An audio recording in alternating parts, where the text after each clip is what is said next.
ഇന്നത്തെ പണി ഇങ്ങനെയൊക്കെയുള്ളത്. ഇവിടെ തുടങ്ങാൻ നല്ല വെയിലാണ്. വെയിൽ കൊള്ളാതെ പണിയുണ്ടോ? പ്രവാസികൾക്ക് പൈസ ഉണ്ടാക്കുന്ന വെയിൽ കൊള്ളണ്ടേ? നാട്ടിലുള്ള ആൾക്കാർ എന്തെങ്കിലും അറിയോ എങ്ങനെയൊക്കെ പൈസ ഉണ്ടാക്കുന്നത്? നമ്മളെ പണി ഇന്ന് തുടങ്ങാം. ഞാൻ പണി തുടങ്ങാൻ വേണ്ടി നിൽക്കുക. ഇപ്പോൾ ഒരു ചൂരുമായിട്ട് കംപ്ലീറ്റ് തൂത്ത് വരണം. ഇവിടെയൊക്കെ വീട്ടിൻ്റെ ഇവിടെ കംപ്ലീറ്റ് തൂത്ത് വരണം. ഈ കാർ പോർച്ചും കാര്യവും ഒക്കെ എന്ത് ചെയ്യണം? തൂത്ത് വാരിയിടണം. അങ്ങനെയൊക്കെ ഉള്ളത്. കുറേ ഭാഗമൊക്കെ ഞാൻ ക്ലീനാക്കിയിട്ടുണ്ട്. ഇനി ബാക്കി ഭാഗങ്ങളൊക്കെ കൂടി ക്ലീനാക്കുക. അതും കൂടെ ക്ലീനാക്കുക അല്ലേ?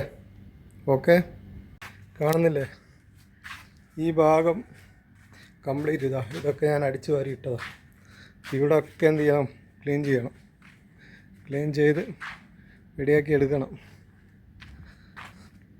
ഇതൊക്കെ ക്ലീൻ ചെയ്യാനുള്ള ഏരിയകളാണ്. ക്ലീൻ ചെയ്ത് വെക്കണം. ഈ പൊടികളൊക്കെ എന്ത് ചെയ്യണം? കംപ്ലീറ്റ് ഒഴിവാക്കിയിട്ട് ഇതുപോലുള്ളൊരു ബക്കറ്റുണ്ട്. ഈ സാധനത്തിൽ എടുത്തിടണം. ഇതുകൊണ്ട് സ്ക്രാപ്പർ കൊണ്ട് എടുത്തിട്ട് ഇതുപോലത്തെ ബക്കറ്റിൽ എടുത്തിടണം. ഇതൊക്കെയാണ് പണി. പിന്നെ ഇന്നൊരു ഫുഡ് കിട്ടിയിട്ടുണ്ട് കേട്ടോ. അതൊരു ഇവിടെയുള്ള പണിക്കാരൻ കൊണ്ടുത്തന്ന കഴിച്ചോന്ന് പറഞ്ഞിട്ട്. ഇത് ബിസ്ക്കറ്റ് എങ്ങാനാ. പിന്നെ ഇവിടെ ഈ ഏരിയ കംപ്ലീറ്റ് എന്ത് ചെയ്യണം? ക്ലീൻ ചെയ്ത് തരണം. ഇവിടം വരെ പോകണം. അപ്പോൾ ഇതൊക്കെ ഞാൻ അടിച്ചു വാരി ഇട്ടതാണ്. ഇപ്പോൾ ഇതൊക്കെ തൂത്തിട്ടുണ്ട്. ഇവിടെയെല്ലാം തൂത്ത്. ഇനിയിപ്പോൾ ഈ ഏരിയ കംപ്ലീറ്റ്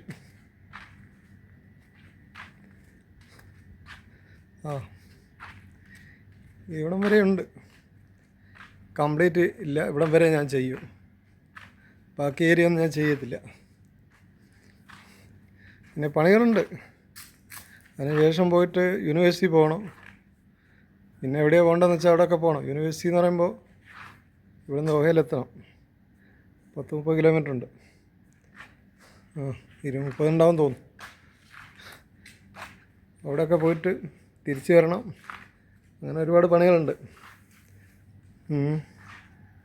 അപ്പോൾ ഈ പണി ഇങ്ങനെ നടക്കുകയാണ്. ഞാനെന്ത് ചെയ്യാം?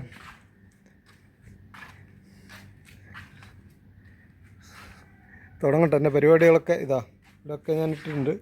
ഇത് കണ്ടോ? ഇതൊക്കെ എന്ന് പറയുമ്പോൾ ഡ്രൈവറെ പണിയൊന്നുമല്ല. പക്ഷേ ഒരു വീട്ടിൽ ഡ്രൈവറായി കഴിഞ്ഞാൽ അയാൾ ഇങ്ങനത്തെ പണിയൊക്കെ ചെയ്യേണ്ടി വരും. തൂത്തിടാനും ഗാർഡൻ നനക്കാനും മറ്റതും മറിച്ചതും ഒക്കെ പണിയുണ്ടാവും. അപ്പം ചെയ്തേ പറ്റൂ.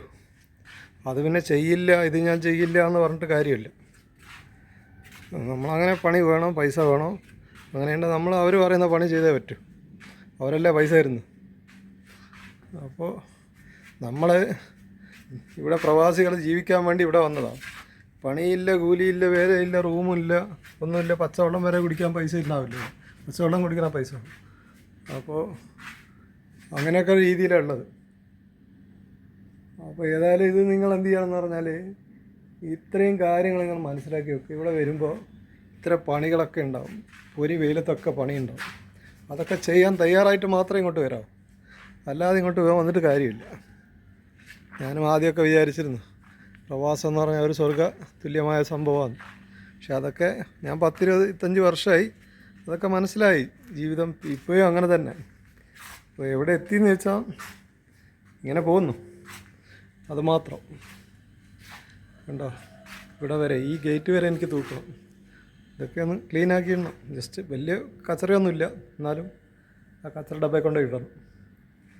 ഓക്കെ, പരിപാടി നോക്കട്ടെ. Okay, thanks. സബ്സ്ക്രൈബ് ചെയ്യുക കേട്ടോ. ലൈക്ക് ചെയ്യുക, സബ്സ്ക്രൈബ് ചെയ്യുക, കമൻറ്റ് ചെയ്യുക. സബ്സ്ക്രൈബ് ചെയ്യുക. ഞാൻ പുതിയ വീഡിയോസ് ഇടുന്നതാണ്. ഞാനത് തുടക്കമാണ്. അപ്പോൾ ഏതായാലും പ്രവാസത്തിൻ്റെ കൈപ്പേറിയയും നല്ല അനുഭവങ്ങൾ ഞാൻ പറയും.